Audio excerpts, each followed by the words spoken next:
साथियों नमस्कार। आज मैं आपके समक्ष उत्तर प्रदेश परिवहन निगम और अन्य महानगर बस सेवाओं में कार्य करने वाले संविदा कर्मचारियों की समस्याओं के विषय में चर्चा करना चाहता हूँ। साथियों, वैसे तो आज प्रदेश और देश के सभी विभागों में लगभग संविदा के कर्मचारी किसी न किसी रूप में काम कर रहे हैं। पहले प्रायः दैनिक वेतन भोगी के रूप में कर्मचारियों की भर्ती होती थी, जो कालांतर में नियमित कर दिए जाते थे। उत्तर प्रदेश परिवहन निगम में सबसे पहले अगर संविदा कर्मचारियों की भर्ती हुई तो सन 1995 में हुई, जिसमें अप्रेंटिस किए हुए लोग जो परिवहन निगम में पूर्व में किए थे उनकी नियुक्ति हुई और उनको 35 पैसे प्रति किलोमीटर की दर से भुगतान किया जाता था। इतने अल्प वेतन में उनको परिवार का भरण पोषण करना भी मुश्किल था। तत्पश्चात बाद में विभिन्न समितियों के माध्यम से मीनाक्षी, मार्शल, उपासना और ऐसी अन्य कंपनियों के माध्यम से संविदा परिचालकों की भर्ती की जाने लगी। साथियों, परिवहन निगम में काम करने वाले इन समितियों के माध्यम से आए हुए कर्मचारी जो काम करते थे उनका संपूर्ण पारिश्रमिक उन कंपनियों को दिया जाता था, जो बाद में मनमाने तरीके से उसका भुगतान किया करते थे।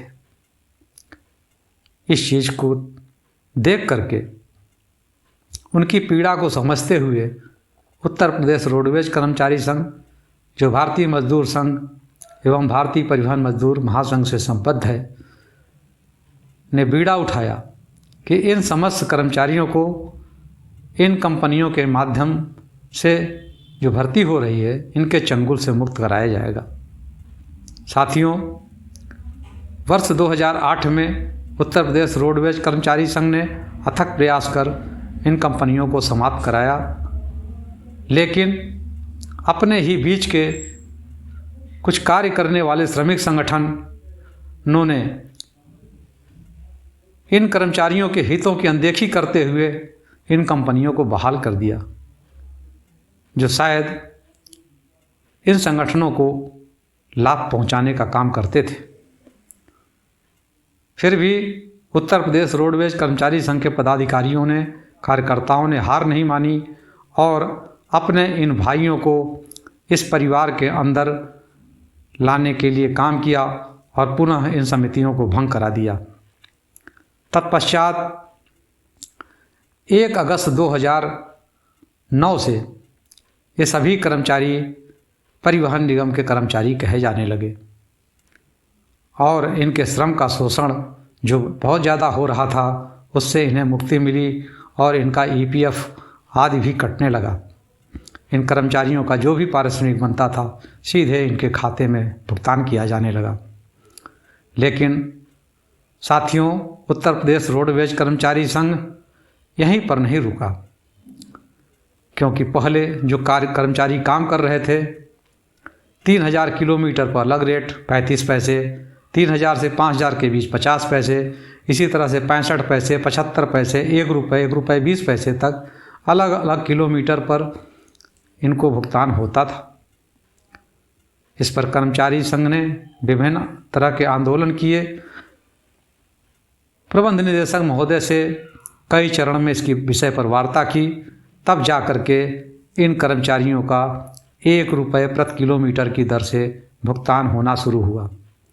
लेकिन कर्मचारी संघ ने कहा कि जिस तरह से नियमित कर्मचारियों को डीए मिलता है उसी तरह से यह जो 1 रुपये प्रति किलोमीटर का भुगतान हो रहा है, चाहे 1 किलोमीटर हो, चाहे 1000 किलोमीटर हो या कहीं कुछ भी हो, उसको भी समय समय पर उसमें वृद्धि होनी चाहिए। और यह वृद्धि होते होते 1 रुपये 50 पैसे आ गई थी। साथियों, अभी हाल ही में अक्टूबर माह में प्रबंध निदेशक महोदय से जब वार्ता हुई तो उसके पहले 1 रुपये 59 पैसे यानी 6% की वृद्धि करते हुए इनके वेतन भुगतान संबंधी आदेश जारी हुआ। इतना ही नहीं, इन कर्मचारियों को एक क्षेत्र से दूसरे क्षेत्र में स्थानांतरण की सुविधा भी उत्तर प्रदेश रोडवेज कर्मचारी संघ ने मुहैया कराई। उसके लिए आदेश जारी किए गए।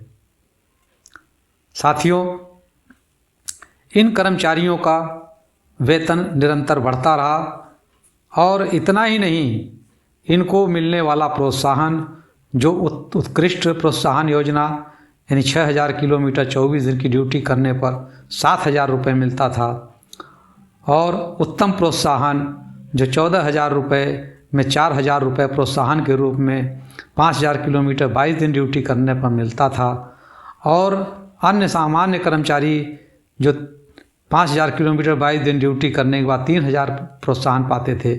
51% से कम लोड फैक्टर के नाम पर इनका प्रोत्साहन 0 कर दिया गया। इसको भी प्रबंध निदेशक नवदीप रेणुआ जी से वार्ता करके उनका समाधान कराया गया और इनको प्रोत्साहन दिलाने का काम किया गया। साथियों, एक और बहुत बड़ी समस्या थी।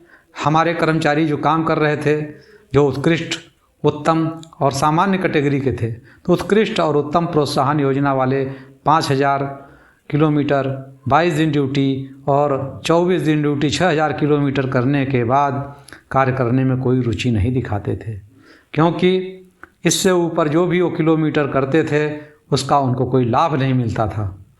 इस चीज़ को ध्यान में रखते हुए उत्तर प्रदेश रोडवेज कर्मचारी संघ के पदाधिकारियों ने इस विषय पर प्रबंध निदेशक महोदय और निगम प्रबंधन के अधिकारियों, प्रधान प्रबंधक आदि जो भी थे, सबसे बैठ कर के वार्ता किया और उस वार्ता का सफल और सुखद परिणाम सामने आया और दिनांक 20 जनवरी 2022 को उस संबंध में भी आदेश जारी हो गए।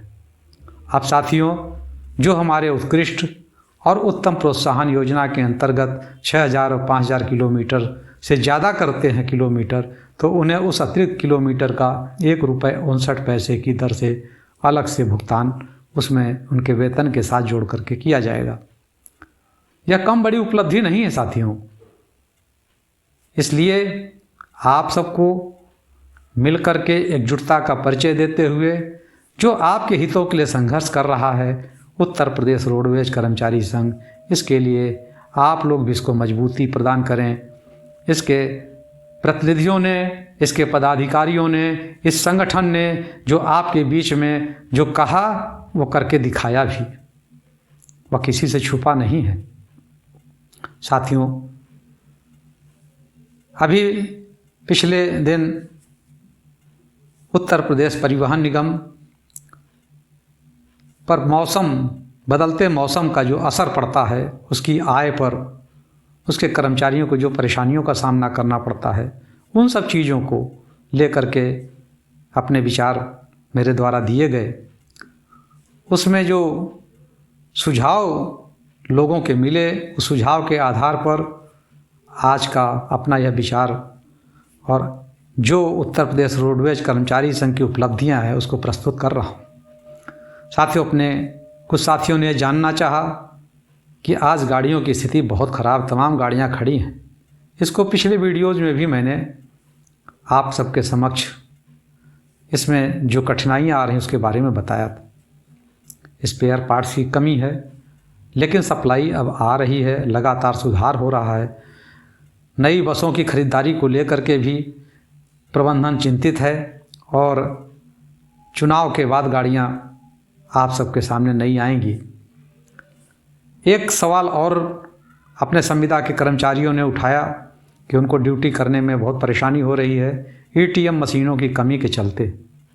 बिल्कुल साथियों, मैं आपसे सहमत हूं और मैं स्पष्ट रूप से बता देना चाहता हूं कि इन मशीनों की सप्लाई उत्तर प्रदेश परिवहन निगम को शुरू हो चुकी है और अभी एनसीआर के क्षेत्रों, नोएडा, गाजियाबाद आदि क्षेत्रों में इसका परीक्षण करने के उपरांत पूरे प्रदेश को सप्लाई मिल जाएगी। आप लोग निश्चिंत रहें। थोड़ा सहयोग करें, अपने आप को ड्यूटी करते रहें, परिवहन निगम की आय बढ़ाएं, किसी भी यात्री को कहीं छोड़ें नहीं, क्योंकि इसकी स्थापना ही परिवहन निगम की मुझे भी ले चलो के सिद्धांत पर हुई है। मार्च के प्रथम सप्ताह या मार्च के अंत तक पूरे प्रदेश के हर क्षेत्र के हर डिपो में इन एटीएम मशीनों की आपूर्ति हो जाएगी। साथियों, मुझे महसूस हो रहा है या मुझे पूरा विश्वास कह सकता हूँ है कि आपको इस वीडियो में जो आपकी उत्कंठा थी वह बिल्कुल मैंने उस सारी चीज़ों के विषयों को रख दिया है। आज की वीडियो में बस इतना ही। उम्मीद है आपको ये वीडियो अच्छा लगेगा। आप इसे लाइक करें, शेयर करें और अपने उत्कृष्ट सुझाव दें, जिससे आगे आने वाले वीडियो में और अच्छे विषयों को अपनी प्रस्तुति दे सकूं। बहुत बहुत धन्यवाद। नमस्कार।